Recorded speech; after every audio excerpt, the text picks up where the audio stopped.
Dave here. In today's video, I'm going to show you how to change the front brakes on your Coleman UT400. So let's get started. I've already jacked it up. I'm using a 5/8 socket, my Ryobi cordless impact wrench.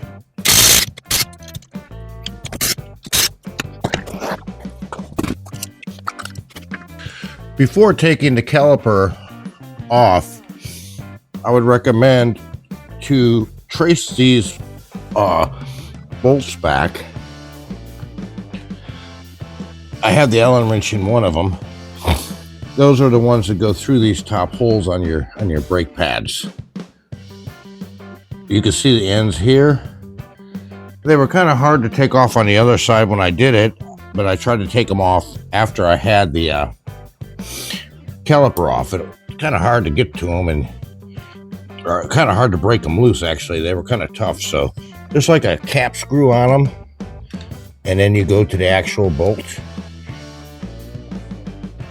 See if I can pull at least one of them out.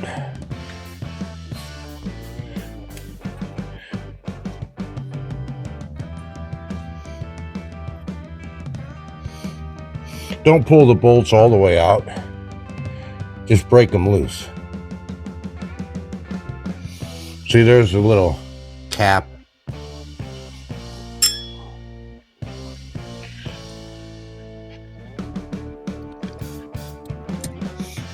You might have to hit them with a hammer.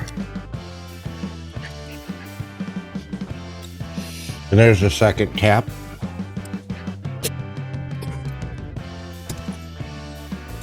Just break them loose. Don't take them out yet.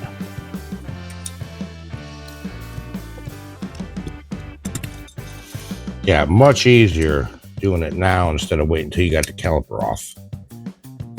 So to remove the caliper, you have two 10mm bolts. One is going in here, and the other one is down here.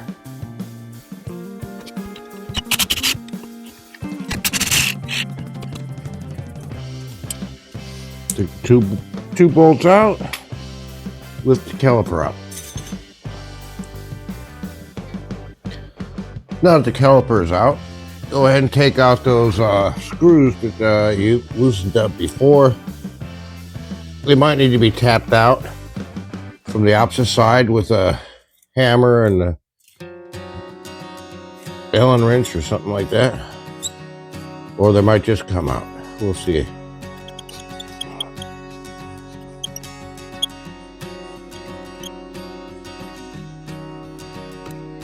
Here's one of them.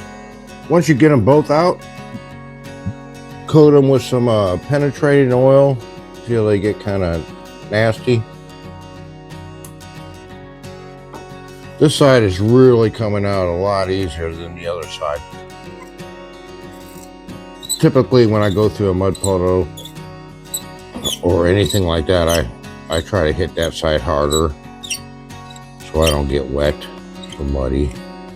Doesn't always work out, but you never know.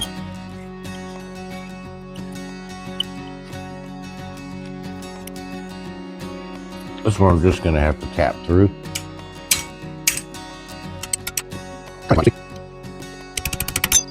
And there it goes.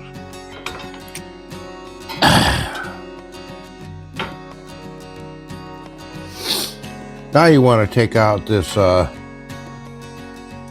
Allen wrench head here.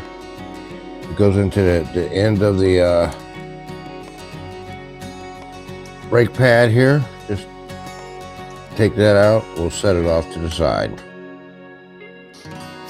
Now you can just kind of pull the brake pads out.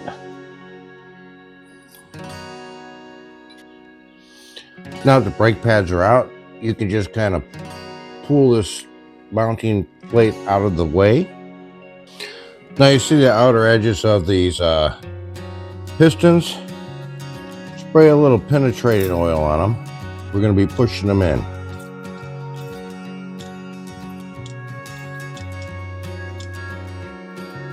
Let it sit a few minutes, 10 or 15 minutes. Now it's been sitting for a few minutes. Wipe off that outer area the best you can. Here's the bleeder.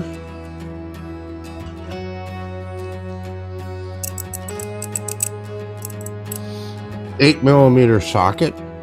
Loosen the bleeder up.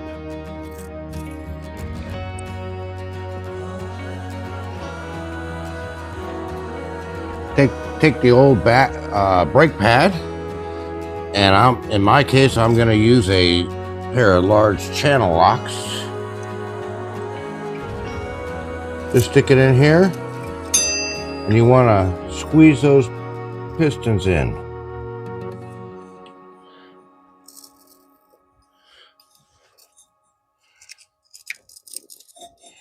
Okay, once you have them squeezed in, tighten the bleeder up.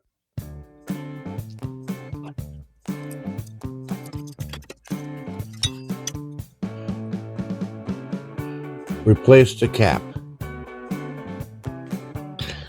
Since you got the wheel off, might as well grease up all the fittings. Everything that looks like it's going to move, grease them up. The parking brake assembly up here. Now on this stabilizer bar, there's a grease fitting. You greased it. Just grease the hell out of it, man. Get it greased up. I like using this. That's the white stuff you see all over the place. But, I mean, anytime you take the wheel off, you might as well go ahead and grease up all those fittings. Now the caliper's hanging free. I'm just going to spray it down with some brake cleaner. Just try to clean it up the best I can. Let that set a few minutes. Now here's those pins we pulled out earlier. Just going to kind of wipe them down.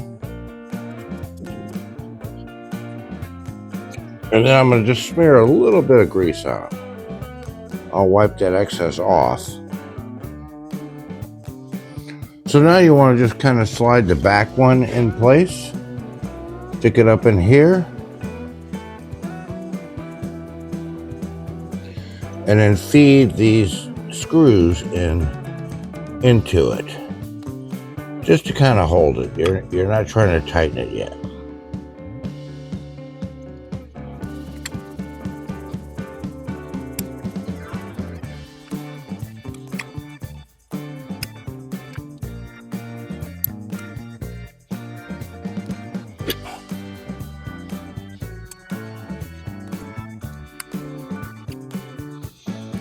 Okay, it's in place. I got the screws in there. All right, now I got the back pad in. Just slide the bracket in. Go over here. Just finagle in. Get it into place. Now take your other brake shoe and stick it in here as well.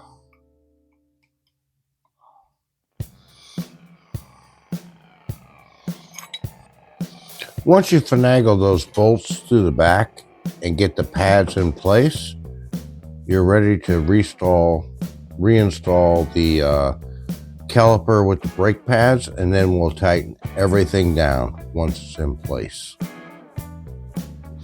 It was kind of tricky to do, but all you're trying to do is line everything up, and let's put them bolts back in there where they belong.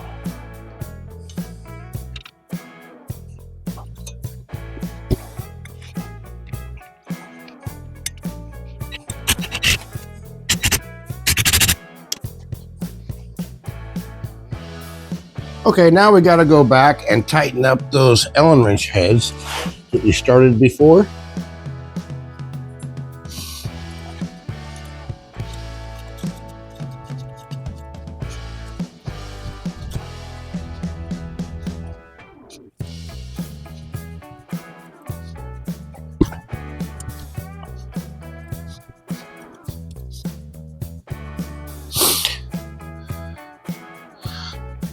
Now, in those holes before installing the caps, I'm just going to smear a little bit of grease in there.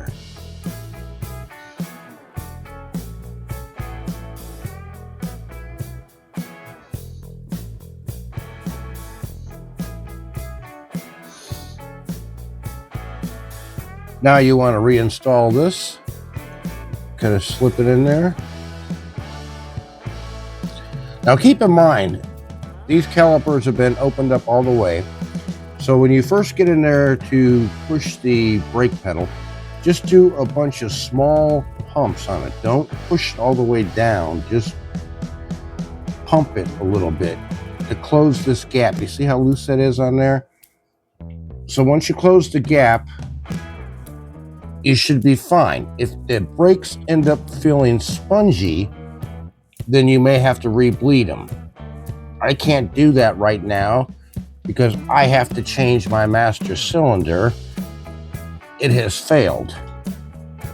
So just remember, do a bunch of small pumps on it. After doing that, check your level of your brake fluid.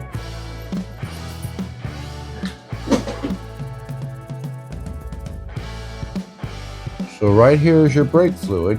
Just take the cap off. There's a rubber diaphragm. That part will extend out as the level drops down. You can see it's full now, but we haven't really changed it. So when we opened up the bleeders to expand those calipers, it's going to take fluid to push them back in. So just after you get the brakes to where they feel good, double check that level.